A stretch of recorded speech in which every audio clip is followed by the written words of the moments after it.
Pasco deputies taking down one of their own. The sheriff telling us a rogue officer tampered with evidence. And now we're learning he did it to protect a woman.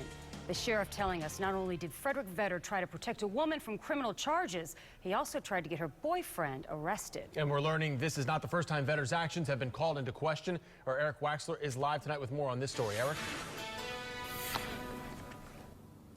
Yeah, Jameson, the beginning of the end for Deputy Frederic Vetter started here at this Walmart last year. He came here to investigate a shoplifting case. He looks at the surveillance video and recognizes the two people in it.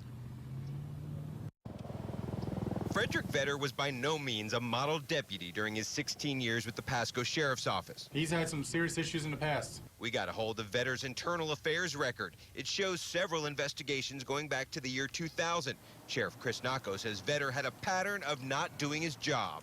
Covering things up, thinking that he was doing people favors, and if a crime was committed, he'd do things on his own. I guess you could use the word rogue.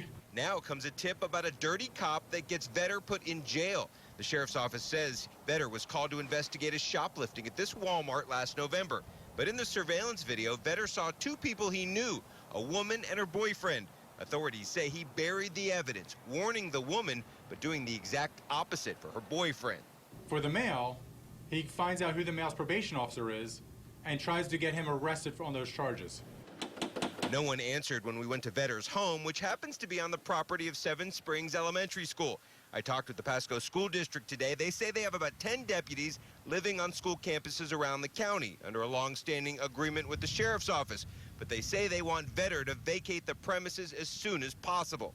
Meanwhile, as for how a cop with such a spotty record lasted so long, the sheriff says he can only take action for what's gone on since he took charge of the department. From May of 2011 forward, we hold these people accountable for their actions. We can't retro.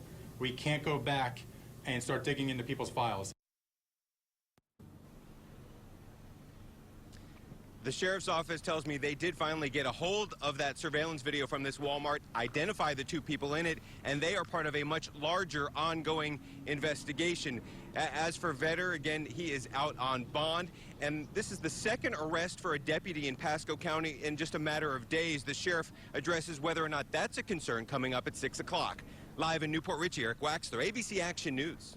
Eric, thank you. We're uncovering more tonight about the Pasco deputy arrested last week for sexual battery while on duty. Investigator Adam Walzer has been looking into his personnel file and has new details for us tonight. Adam? Well, Jameson, 41-year-old Carlos Lopez was fired after being charged with sexually battering a woman while he was on duty. The I-team has now discovered that Lopez, who previously worked as a Philadelphia police officer, was arrested in that city before he ever became a cop. In the 1990s, Lopez was charged with soliciting an undercover policewoman for sex, but the records have been erased. While in Philadelphia, Lopez was investigated 5 times, including 4 times, after allegations arose that he used excessive force. He was cleared on all of those counts. Lopez began working for the Pasco County Sheriff's Office back in 2010. He received satisfactory ratings, no disciplinary actions, and even several commendations prior to his arrest here. I'm investigator Adam Walzer taking action for you.